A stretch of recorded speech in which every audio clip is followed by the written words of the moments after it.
जो कि लाजमी है, जायज़ है। तो अगर आप में से कुछ बच्चे ऐसे हैं जिनके पास बैकग्राउंड ऐसी है कि अगर नौकरी ना भी मिले तो चिंता की बात नहीं है, आप में से कम 5-10% बच्चे ऐसे होंगे जिनकी बहुत बड़ी खेती है या पेरेंट्स का बिजनेस बहुत बड़ा है, कल को वो चाहेंगे कि आप संभालें अगर आप सिलेक्ट नहीं होते हैं, तो बैकअप है आपके पास। और बैकअप है तो फिर आप अलग से क्यों पढ़ाई करना चाहेंगे? मैं आपसे ये भी कह रहा हूँ कि कुछ टॉपर्स आपको ऐसे मिलेंगे जो कहेंगे कि हमने कोई बैकअप प्लान नहीं रखा था, हमें एकदम क्लियर था कि आईएएस ही बनना है और कैसे नहीं बनूंगा, कैसे नहीं बनूंगी मैं, और मैंने बहुत मेहनत की और आज मैं आईएएस हूं। और इसमें बजेंगे जोर से तालियां, लोग कहेंगे वाह, बैकअप रखती डिस्ट्रैक्ट हो जाती, आईएएस ना बनती, बैकअप रखती आईएएस नहीं बन पाती, जिससे बैकअप नहीं रखा तो मैं भी नहीं रखता, मैं भी नहीं रखती। पर आपने इंटरव्यू उस एक का देखा जिससे बैकअप नहीं रखा और आईएएस बन गया या बन गई। उन 20 का नहीं देखा जिन्होंने बैकअप नहीं रखा था और बने भी नहीं, क्योंकि उनका इंटरव्यू कोई लेने गया ही नहीं। कोई क्यों लेगा उनका इंटरव्यू? उनको मैं जानता हूं पर्सनली। और उसके बाद वो किस गति में रहते हैं, किस स्थिति में रहते हैं, वो संघर्ष आपने कहां देखे? आप तो यूट्यूब पे देख रहे थे ना, आप तो अखबारों में देख रहे थे, आप तो टीवी पे देख रहे थे। आपने उन गलियों में, उन सड़कों पर खाक छानते बच्चों को कहां देखा जो बिना बैकअप के तैयारी कर रहे थे और कोई बैकग्राउंड ऐसी थी नहीं, और अंत में ना यहाँ के रहे ना वहां के रहे।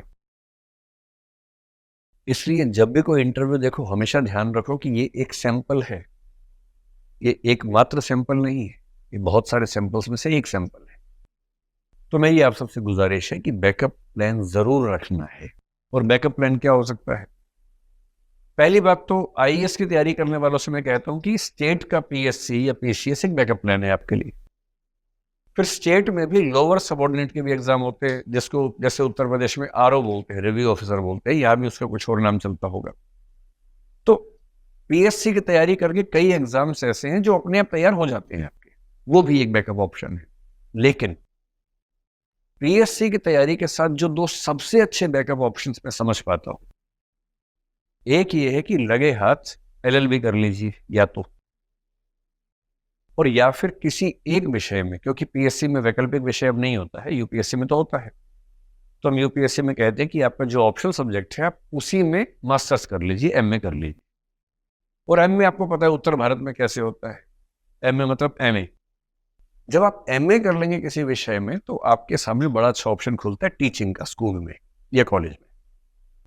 अगर 1 साल या 2 साल की छोटी सी डिग्री बीएड की है वो साथ में कर लें। सरकारी टीचर जो होता है ना हमारे देश में, उसके ऊपर बड़ी अच्छी जिम्मेदारियां हैं अगली पीढ़ी को अच्छा बनाने की। और साथ में सरकारी टीचर होने का मतलब है कि आपको मरी हालत में भी 60-70-80 हज़ार रुपए का वेतन मासिक मिलता है, जो एक गरिमापूर्ण जीवन एक छोटे परिवार के लिए पर्याप्त राशि है। तो मुझे बस चिंता ये है कि बनेंगे तो कलेक्टर बनेंगे, नहीं तो कंडक्टर बनेंगे, ऐसा ना हो जाए। बीच की स्थिति है कि एक अच्छी सरकारी नौकरी में है और उसमें रहते हुए पीएससी का अटेम्प्ट दे रहे हैं, क्योंकि पीएससी में एज की बहुत दिक्कत रही है, आप लंबे समय तक तैयारी कर सकते हैं। लेकिन एक नौकरी होल्ड कर लेना बहुत जरूरी है। तो मेरी आप सबसे गुजारिश है कि बैकअप ऑप्शन जरूर लेकर चलें। अगर आप किसी बहुत बड़ी बिजनेस फैमिली से हैं तो बस तब आपके लिए अलग बात है। अगर पढ़ाई का शौक है तो पढ़ाई करनी ही चाहिए, लेकिन डिग्री के लिए तब पढ़ना चाहिए जब कुछ उस डिग्री से फायदा होने वाला है। डिग्री से फायदा क्या हो सकता? दो हो सकते हैं। एक तो ये कि भाई आप तैयारी कर रहे हैं, साथ में डिग्री कर ली, तो इंटरव्यू में आप बता सकते हैं कि मैं इस बीच में ये कर रहा था। दूसरा, अगर एमपीपीएससी आईएएस में नहीं हुआ तो कम से कम आप उस डिग्री की बदौलत कुछ ना कुछ पा सकते हैं, कोई नौकरी पा सकते हैं।